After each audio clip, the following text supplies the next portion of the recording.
Battle Royales, it's something we've all seen and been exposed to in some fashion in the last decade or so. Whether it was through the Hunger Games, Fortnite, Apex Legends, PUBG, the book itself, Battle Royale, or many more, we've all had our fair share of Battle Royale experiences. It's the concept that many individuals must fight in order to survive, often to become the only survivor. Everyone versus everyone, or a free-for-all. But what about a different take on the genre? One where it's one against all, or all against one. And in this case, what if the all were a bunch of students locked inside a school and the one was a murderous psychotic teacher? What happens when a psychopath serial killer is in charge of teaching a classroom full of teenagers? Well, he might just try and kill them all. And that's what Lesson of the Evil is all about. So let's get into it. But before we get started though, I'd like to welcome you to MangAnalysis, where I do little reviews of the manga I've been reading. And if you like what you see and would like to see more, make sure to subscribe and leave a like, maybe even leave a comment.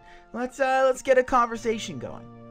So this video will contain minor spoilers. The story is told in a strange format, which I will talk about later, so it's difficult to avoid spoiler territory. But no worries though, I don't think any of these spoilers should detract from the overall experience.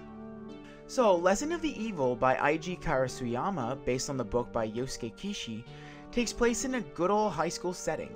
However, this isn't your typical high school story. We first get a good look at our protagonist, Hasumi. Hasumi is a teacher at said high school, and he's a damn good one. He's loved by the staff and the student body alike. He works hard, is attentive and sensitive to the needs of his coworkers and students, shows up early and leaves late, and truly seems to care for the education he's giving his students. But something about him seems off. He's too perfect. Not long after he starts working there, things start to get weird. Strange things happening, rumors, missing students and staff members. But what does Hasumi have to do with any of that? Does it maybe have to do with the fact that he's secretly a raging psychopath? I don't know. Maybe. We'll see. The first thing I love about the series is, well, okay, so remember like a minute ago or so I mentioned spoilers? Well, here's why I sort of feel like it'd be hard for me to talk about this series without giving anything away. The intro, or rather the setup, which is usually safe to talk about and avoid spoilers, takes like 5 books. And there's 9 books in this series total.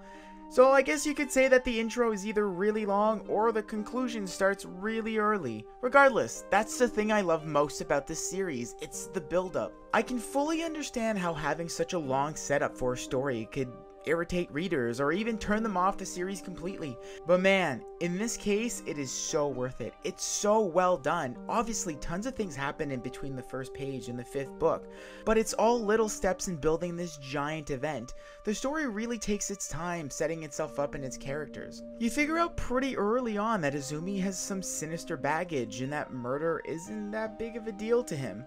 And you also know that he has tons of students, so you put 1 and 2 together and you're soon asking yourself the big question, oh man, is he gonna kill his students? Haha, talk about a real slice of life. So the tension grows and grows as Hasumi's stress level starts growing. For the whole first part, you're desperately clinging to the idea that he may be a psychopath, but surely he won't kill his students. He may kill animals, and he may frame his coworkers, and even end up killing some of them, but his students? Come on, there's no way. But then it happens, so then you try to justify it and tell yourself that it was a one-off, that it won't happen again, that the whole rest of the books are gonna be about him getting caught for that one murder, but nah, he starts killing all of them, and you know it too, you knew it was going to happen, you just didn't want to believe it. And it is so impactful. The slow start of this series really benefits that big moment. It takes the time to develop these characters and their lives along with Hasumi's, and you really get attached to these characters. It makes the inevitable outcome of this series that much more powerful. The second thing I love so much about this series is how well the characters are fleshed out. So usually in battle royales, you know from the beginning that only one person is going to survive, right? Well, supposedly anyway. It'd be boring to know from the beginning who is going to live though. That's the problem with battle royale books like the Hunger Games, in my opinion, is that we knew from the start that Katniss was going to make it out. She's the heroine. The novel, Battle Royale, did things a little differently though, in that it didn't really give you a single protagonist, but rather it gave you a selection of probable winners. Like, there were about 5 or 6 characters that were developed really well and way more than others, giving them prospects for their futures, backstories, and strong reasons to make it out alive.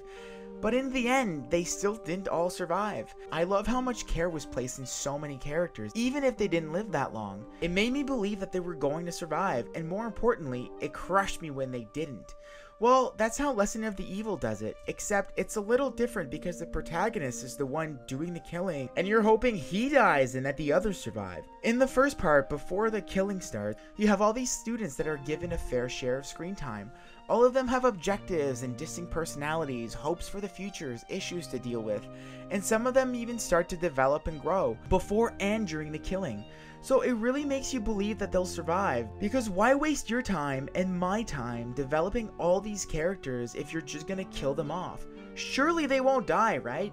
But they do! They die so much, and it's brutal. To add to what I was saying earlier, taking the time to flesh out the setting and its characters made the second part so much more impactful. Rarely in battle royales have I felt so gutted when confronted with the death of a character. Yet the question still remains throughout the whole series: who will survive Hasumi's wrath? The third thing I really enjoyed about the series was Hasumi himself. He's not without flaws, but for the most part he's an incredibly entertaining character. Seeing what was going through his head and how he justified his actions was absolutely wild, and I loved it. For example, when he starts murdering his students, you see him justifying it. You, the reader, a rational human being brimming with empathy, know that his reasoning is faulty and frankly, super deranged. But it makes sense to him, and you believe it. What I mean by that is you believe that he believes it. Everything he does is what he feels he has to do, and you know that he genuinely doesn't think there's any other way. And as the story progresses, you sort of start to believe him too. From the moment the series starts, it drip feeds you Hasumi's origin story. You know, why and how he became what he is, etc. Ultimately though, at the beginning of the story, he's presented as this quirky, maybe sociopathic, cool guy, who does shady, sketchy things maybe for the good of others, kind of like Dexter. But it does seem like he genuinely cares about his students. When he finds out one of them is getting bullied, he devises a plan to get them out of trouble. When he thinks another student is being sexually harassed by another teacher, he intervenes. Soon though, you start seeing him do other things, like blackmailing another staff member who may or may not be partaking in a sexual relationship with a student, or getting a student who he finds annoying kicked out. So sketchy, not great stuff, but nowhere near murder.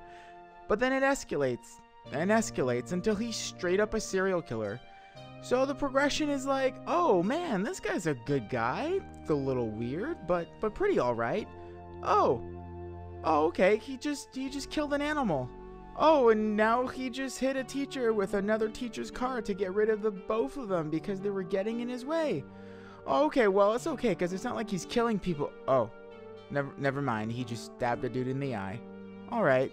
All in all, seeing Hasumi working his magic, I guess, is just really entertaining. So this is the part where I talk about a thing I didn't like about the series. The adults in the series are kind of horrible. Okay, not all of them.